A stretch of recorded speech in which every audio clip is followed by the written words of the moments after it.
And a very good Wednesday morning to you from what is here in Manchester. A beautiful day. There's no two ways about it. Little bits of blue sky, fluffy white stuff, and big yellow ball. So nothing to really complain about. A little bit cold, but you know, we're not in spring yet. Yes, I know some of the daffodils and the crocuses and stuff like that are popping their little heads above the soil, but not quite there yet. What I want to talk about today is something in the light of the George Galloway victory in Rochdale in Lancashire, which is actually not too far from where I live. Probably as the crow flies a couple of miles, probably takes by car 25-30 minutes maybe. Was one of the big mill towns around Lancashire, many cotton mills which supported Manchester being known as Cottonopolis in the Victorian era. But that's not really what we're here to talk about. What Rochdale is very famous for these days is being notorious or infamous for the got to be careful here, sexual abuse scandal carried out by a certain ethnicity. Now the problem that I see with his election to become an MP is not that I actually dislike George Galloway. I actually quite like him. I find him to be entertaining when he speaks. I find him to be committed to the message he puts out, whether I believe it or can coincide with it or whatever. And I also find him to be one of the better orators where politicians are concerned, and that is something we're sadly lacking these days, people who can hold an audience, as it were. So why did he win? Well, here is my theory why he won. He ran solely on a ticket of supporting Palestine in the Palestinian-Israeli conflict, especially Gaza, which he made it clear when he made his victory speech. He said this one's for Gaza, and Rochdale having a very large Muslim Islamic faith population, he got a lot of those behind him, and they now think that he will support them not only in their support for Palestine, but support them in perhaps any other views or opinions or practices that they may wish to carry out in Britain, which is still, only just, but still a Christian country. So tied on to that, and the reason I want to talk about this today is to talk about Islamophobia. There's a lot of outcries at the moment that the crimes against followers of Islam are increasing. The problem with that, I don't see that.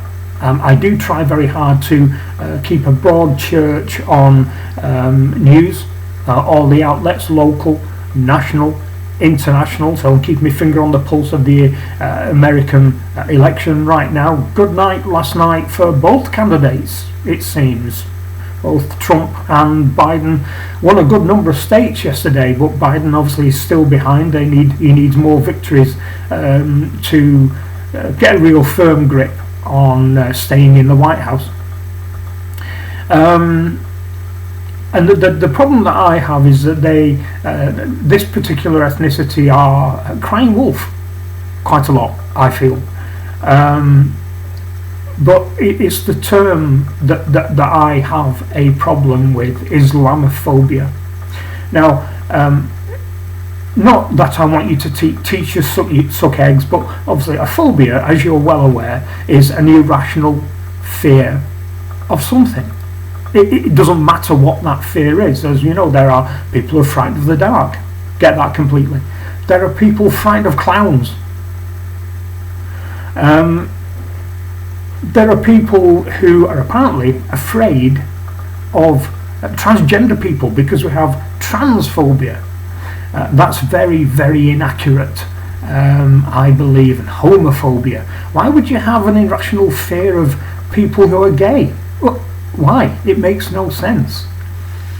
So does the same rule apply to our friends of the Islamic faith? I don't think it does.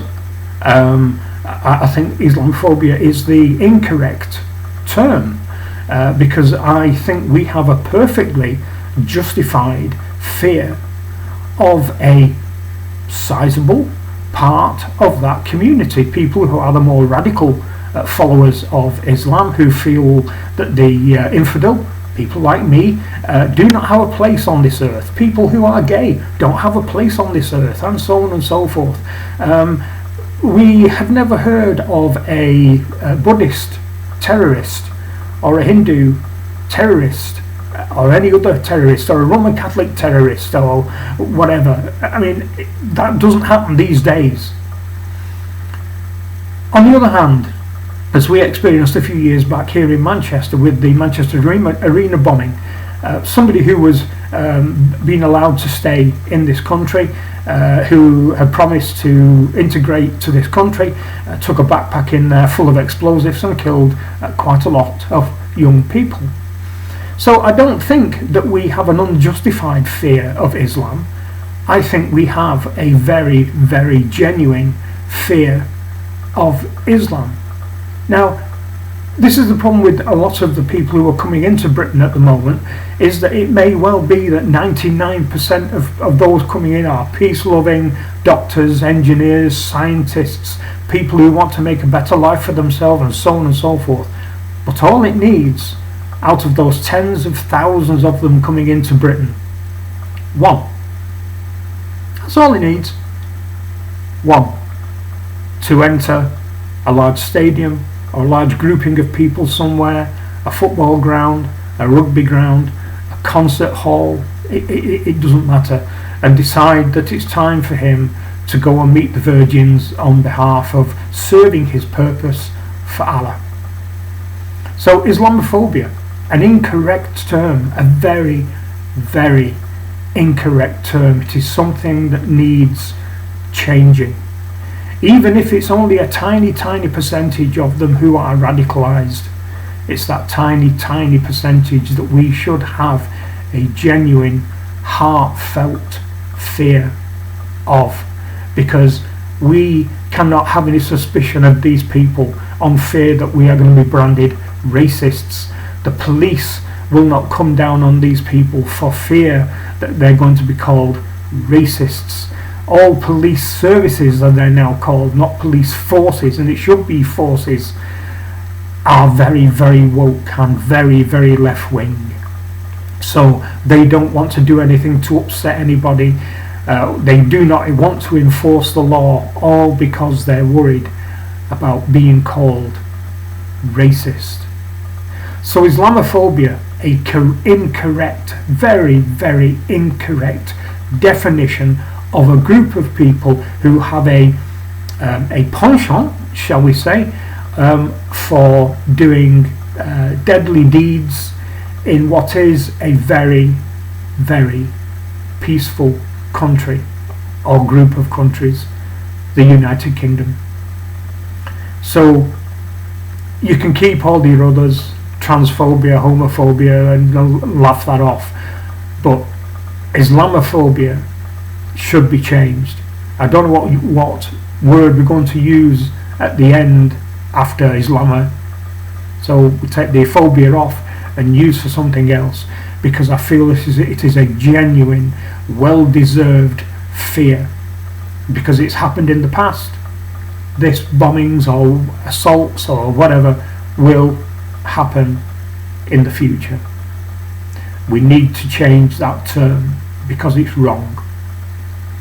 And George Galloway has been elected as a politician with the help of a small but vocal and growing in power section of the community, certainly in northern towns.